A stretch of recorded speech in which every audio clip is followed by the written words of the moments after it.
예, 차이나 TV 이어가겠습니다. 중국 경제 상황들 그리고 주요 기업 트렌드 분석해 보도록 할 텐데요. 일단 중국 증시 동향 체크해 보도록 하겠습니다. 며칠째 같은 말씀 드리고 있긴 합니다만은 중국의 긴축 우려나 또 양회를 앞두고 그렇게 적극적인 움직임은 나오지 않는 상황인데요. 현재 구간에서도 상해 종합지수 강보합권 정도 유지하고 있습니다. 11시 기준이라는 점 다시 한번 알려드리고요. 본격적으로 중국 경제 상황들과 기업 분석 이분과 함께 해보도록 하겠습니다. 유한타증권 해외투자전략팀의 김석환 연구원과 함께합니다. 어서 오십시오. 안녕하십니까? 예, 안녕하세요. 중국 증시 동향 살펴보기 전에 좀 투자에 대한 변수들 그리고 주요 이벤트가 또 있기 때문에 이것도 한번 설명을 해주시겠어요? 일단은 최근에 중국 증시 전반적으로 긴축에 대한 우려 이런 부분들이 좀 있었는데 이제 어제 같은 경우에 그 중국의 은부감에 우리나라 따지면 금융위원회라고 좀 보시면 될 것 같고요. 그 주석이 중국의 부동산과 그리고 해외 금융시장의 버블에 대해서 좀 우려를 지적을 했습니다.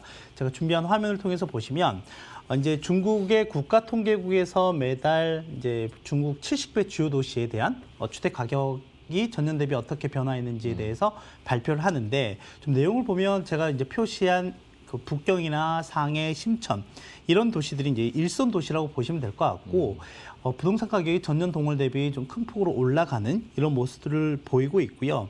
특히 시진핑 주석 같은 경우에는 주택 정책과 관련해서 방주불초라는 기조를 유지를 하고 있거든요. 그러니까 주택은 사는 것이지 이제 투기하는 것이지 아니다. 이런 부분들이 좀 있기 때문에 이와는 좀 정반대의 움직임들이 최근에 좀 나타나고 있다라고 하는 게 이제 중국 시장 내에서도 그렇다면 부동산과 관련해서도 좀 과감한 정책, 규제나 이런 부분들이 나올 수도 있는 가능성이 있다라고 보면 될 것 같습니다. 부동산 정책과 관련해서도 얘기를 해주셨고 가장 또 핫한 이벤트 중에 하나는 양회 아니겠습니까? 네, 맞습니다. 양회에 대해서 주요 포인트, 관전 포인트들 좀 짚어주시겠어요? 네, 오늘은 좀 양회 관련해서 좀 말씀을 드릴 건데 일단은 양회 같은 경우는 중국 최대의 정치 이벤트라고 좀 보시면 될 것 같고요. 일단은 내일 정협이라고 하는 전국 인민정치협상회의가 개막이 되고 그리고 5일 같은 경우에 전국인민대표회의가 이제 개막이 되고요. 한 2주 정도 합니다. 2주 정도 한다라고 보시면 될 것 같고 특히 올해 같은 경우에는 중국 공산당 창당 100주년 기념이 되는 회의고 또 하나는 중국이 이제 매 5년마다 경제 계획을 이제 발표를 하는데 그게 이제 올해부터 시작하는 게 14차 5개년 계획이거든요. 이게 올해 시행되는 첫 해이기 때문에 아무튼 의미 있는 부분들이 좀 많기 때문에 뭔가 상징적인 결과물들을 좀 내놓기 위해서 노력을 좀 많이 할 것이다 라고 좀 보시면 될 것 같고 그런 측면에서 중국의 경제 성장률을 좀 보셔야 될 것 같은데 지난해 코로나 팬데믹 상황이 좀 있었음에도 불구하고 전 세계 주요국 중에 그나마 중국이 플러스 성장률을 기록을 했고요. 작년에 팬데믹 상황으로 인해서 상당히 급감했던 경제 성장률이 올해는 본궤도로 좀 올라올 것으로 예상이 되고 세계 주요 IB들이 전망하고 있는 중국의 올해 경제 성장률이 대략 한 8에서 9% 정도 된다라고 보시면 되겠습니다. 그리고 또 하나는 중국의 지난해 GDP 규모가 전 세계 글로벌 GDP 내에서 전년 대비 소폭 증가한 17% 정도 차지한다라고 보시면 될 것 같고요. 이 수치 같은 경우에는 이제 미국이 이제 가장 큰 수치이고 그리고 이제 미국 다음으로 가장 높은 수준이다라고 보면 되겠습니다. 얘기를 해주신 것처럼 이번 양회는 상징적인 의미가 큰데요. 이걸 반대로 개인 투자자 입장에서 본다면 구체적인 숫자 제시는 안 나올 수도 있겠다. 그리고 이번에는 정치적 논리가 좀 많이 반영되는 그런 양회이기 때문에 우리들은 또 경제 분야에서 봤을 때는 좀 방향성을 어떻게 가져가는 것인지 그 정도 좀 힌트를 가질 수 있을 것 같은데 좀 예상되는 시나리오가 있습니까? 일단은 전체적으로 중국 같은 경우에는 이미 쌍순환이라고 하는 목표를 이미 제시를 했고요. 그 안에서 우리가 어떤 분야에 대해서 투자를 적극적으로 하겠다라고 하는 부분을 강조를 했거든요. 그래서 지난해에 이제 전체적으로 회의를 할 때 주요 포인트들이 될 만한 정책들이 좀 정리가 된 게 있거든요. 크게 좀 9가지 정도 분야에서 집중적으로 좀 투자가 될 것으로 예상이 되는데 지금 미국과 상당히 이제 경쟁이 치열한 첨단 산업 부분뿐만이 아니라 그리고 신재생 에너지라든지 5G 이런 분야에 대해서도 상당히 좀 적극적인 집행 정책들이 입안이 되고 시행이 될 것으로 기대가 된다라고 보시면 되겠고요. 지금 이제 나오고 있는 화면이 이제 9개 어떤 분야에 대해서 좀 집중을 할 것인지에 대해서 내용이 좀 나와 있다라고 보면 되겠습니다. 예, 지금 나가고 있는 자료들도 한번 참고하시면 좋을 것 같고요. 전반적인 증시 이벤트들 중국과 관련해서는 어떤 것들이 있는지 함께 살펴봤습니다. 그러면 기업 트렌드 분석 해보도록 할 텐데요. 오늘은 최인 앵커가 준비하고 있습니다. 함께 만나보시죠. 네, 중국판 테슬라가 여기 있습니다. 바로 전기차를 만드는 기업 니오인데요. 니오 찾아보니까 다른 전기차를 만드는 회사와는 좀 다른 차별화된 전략이 있더라고요. 이것저것 많았는데 그중 가장 눈에 띄었던 게 배터리 교체 사업이었습니다. 그러니까 우리나라 전기차 사업의 가장 큰 단점이라고 봐야 될까요? 충전소 같은 인프라 구축, 그에 따른 비용이 참 부담이었었는데 니오는 신박하게도 차량을 충전하는 게 아니라 배터리를 통째로 갈아 끼우는 서비스를 만들고 있었던 거죠. 옛날에 우리가 이 핸드폰 배터리 갈아 끼우듯이 말이죠. 다만 중국 내에서 아직까지 테슬라의 위치가 참 독보적입니다. 그리고 스타트업 샤오펑이 이 니오를 맹추격하고 있어서 위로 아래로 그렇게 쉽지만은 않은 상황입니다. 자, 니오, 현대차 그리고 테슬라의 비교 좀 들어가 보도록 하겠습니다. 자, 글로벌 기업들의 비교인데요. 지난해 3, 4분기 기준으로 보겠습니다. 일단 시가총액인데요. 니오 87조 8천억 원, 현대차가 50조 4천억 원, 그리고 테슬라가 무려 774조 가까운 시가총액을 가져가고 있습니다. 그런데 여기서 눈에 띄는 건 니오의 매출이 나오지 않는다는 겁니다. 비교적 적은 매출이 나오고 있고요. PBR을 살펴본다면 현대차가 0.89배, 그러니까 가장 저평가가 된 기업은 아직까지는 현대차다. 뭐 이렇게 볼 수도 있을 것 같습니다. 니오에 대해서 자세한 내용 지금 바로 확인해 보시죠. 참 저희가 항상 그 기업, 특정 기업에 대해서 미국 기업과 또 국내 기업 같은 경쟁사라고 생각되는 기업들끼리 비교는 합니다만 네. 참 직접 비교가 애매할 때도 많고 네. 니오에 대해서 그래서 니오만의 주요 포인트들을 한번 짚어보도록 할 텐데요. 네. 일단 4분기 실적 현황부터 한번 정리를 해주시겠어요? 4분기 실적 발표를 했는데요. 일단 시장 예상치를 좀 하회한 실적 발표를 하면서 어제 이제 발표를 했기 때문에 보면은 니오가 이제 어젯밤에 13% 정도 하락을 해서 마감을 했고요.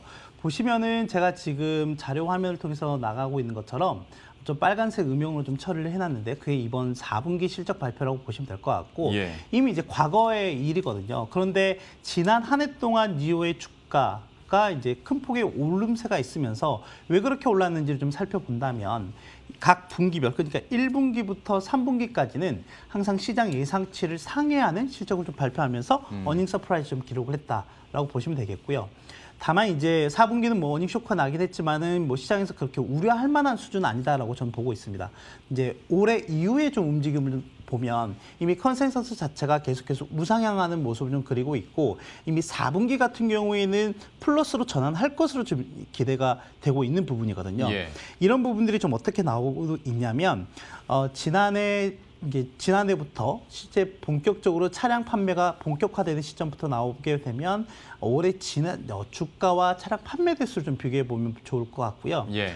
지금 이 올해 1월 달, 2월 달, 그러니까 비교가 가능한 뭐 샤오펑이라든지 뭐 리오토 이런 회사들도 이번 1월 달, 2월 달 차량 판매 대수를 좀 발표를 했지만 니오가 좀 독보적으로 높은 수준이다라고 보시면 되겠습니다. 예. 구체적인 수치를 말씀드리면 2월 달에 대략 한 5,600여 대 정도 팔았고 경쟁사인 샤오펑이나 리오토 같은 경우에는 뭐 2,200대, 2,300대 정도 판매를 했거든요.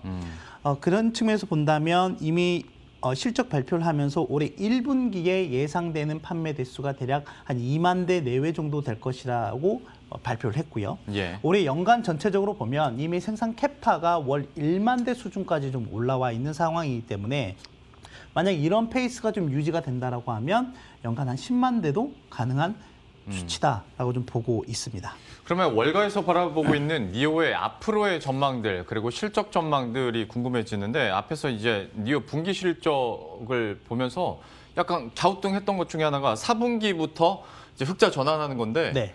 적자 내던 계속 적자를 내던 기업이 흑자 전환 폭이 꽤 높더라고요. 그러니까요. 네. 어떤 계기가 있을까? 그리고 어디서 이렇게 포텐이 갑자기 터지는 걸까라는 궁금증도 있고 월가의 목소리도 좀 전해주시겠어요? 뭐 일단 월가에서는 이미 목표 가격 자체가 상당히 좀 높은 수준의 형성이 되어 있고 최근에 주가 고점이 한 65달러 부근까지 갔었는데 월가의 평균 목표 주가는 한 70달러 내외에 좀 형성이 되어 있다라고 볼 수가 있겠고요. 그렇다면 현재 어제 이제 13% 정도가 빠지긴 했지만 현재 주가 대비했을 때 업사이드는 한 60% 정도 된다라고 볼 수가 있겠습니다. 다만 이제 어떤 투자 포인트를 좀 가져갈 수가 있느냐라고 하면 방금 말씀드렸던 것처럼 올해 연간 최대 뭐 가능하다면 한 10만 대 이상도 가능하다라고 하는 부분이고 또 하나는 뭐 올해 당장은 아니겠지만 이제 내년부터는 본격적으로 자율주행과 그리고 방금 앵커가 얘기하셨던 것처럼 배터리 서비스, 구독 서비스 관련한 부분들이 좀 더 상당히 좀 시장에 어느 정도 진취적인 좀 부분들을 좀 강조해 주지 않을까 생각이 되고요. 그래서 이제 지금 현재 시점에서의 월가 컨센서스 좀 이런 상황이다라고 보시면 되겠고 또 하나는 이 니오의 주요 주주들 상황도 좀 봐야 되는데 실제 이제 빈 리라고 하는 현재 CEO가 한 11% 정도의 지분을 좀 가지고 있고 이 외에 이제 텐센트가 전략적 투자자로 좀 들어가 있는 상황입니다. 뭐 2대 주주로 좀 들어가 있는 상황이고요.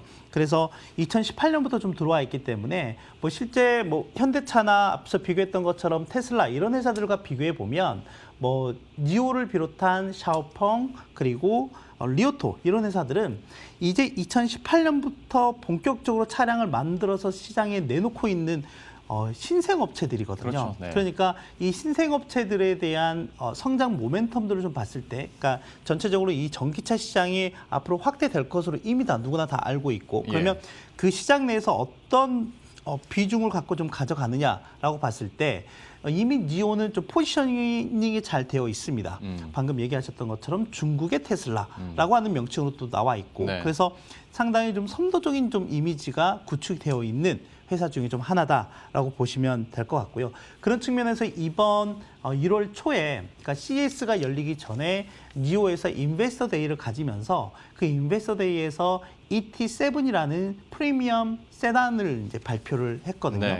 이제 아마 내년 1분기부터 인도가 될 예정이라고 보면 될 것 같고 이 차에는 실제 자율주행도 들어가게 되고요. 네, 그리고 이제 배터리 구독 서비스도 이제 들어가게 되고 또 하나는 여기에 이제 차세대 배터리라고 할 수 있는 전고체 배터리, 그러니까 완벽한 전고체 배터리 수준은 아니긴 하지만 이 전고체 배터리까지 이제 탑재한 프리미엄 세단인 ET7이 내년부터 나올 수 있을 것으로 기대가 된다라고 보면 되겠습니다. 예.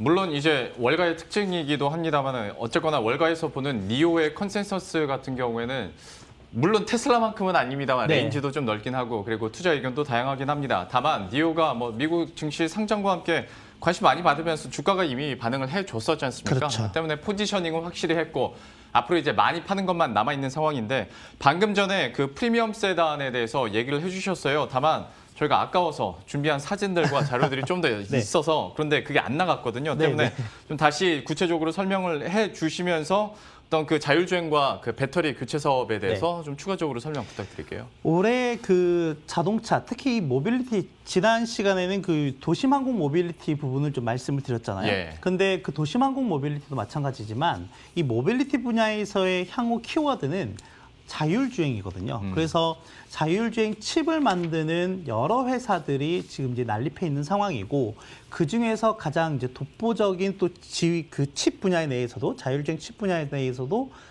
지위를 갖고 있는 게 이제 뭐 테슬라도 그렇기도 하고 이제 엔비디아라고 우리가 또 잘 알고 있죠. 이제 엔비디아가 이런 부분에 들어가는데 이제 엔비디아의 자율주행 칩인 오린을 탑재한 첫 양산차가 될 것이다라고 보시면 되겠고 그리고 이제 배터리 수압 스테이션이라고 해서 이제 우리가 이걸 줄여서 BAAS라고 이제 부르게 되는데 현재 한 180여 개 정도가 있거든요. 근데 이게 올해 말까지 해서 한 500여 개까지 확장을 하겠다라고 이제 계획을 밝혀놓은 상황이고 이 같은 경우는 이제 충분히 좀 자금 조달을 충분히 해야 되는데 이미 연초에 대략 뭐 한 30억 달러 정도의 자금을 이미 조달한 상태이기 때문에 자금적인 부분도 문제는 없는 상황이다라고 볼 수 있겠습니다. 참 여기에 들어가 있는 기술들도 놀랍겠지만 그냥 겉으로 봐도 디자인이 결코 뒤떨어지지 않는다라는 맞습니다. 것도 참 놀라운 것 같습니다. 테슬라의 또 대항마가 될 수 있을지 우리나라에서는 현대차 얘기 많이 하는데 또 니오에 대한 관심들도 계속 커질 것 같습니다. 오늘 이견타증권 해외 투자 전략팀의 김석환 연구원과 함께했습니다. 오늘 말씀 고맙습니다. 감사합니다. 니하오, 여러분 안녕하세요. 김다한입니다. 우리가 드디어 중국 주식을 점점 알아가고 있습니다. 그래서 예전부터 계속 말씀을 드렸죠. 심천거래소와 상해거래소에 있는 주식을 대체 어떻게 사느냐, 그걸 드디어 알려드리러 왔습니다. 보통 홍콩 거래소를 통해서 매수한다고 보면 되는데요. 약간 부동산 중개인을 통해서 집을 계약하고 다른 코인을 사기 위해 비트코인을 사고 이런 느낌이라고 보면 돼요.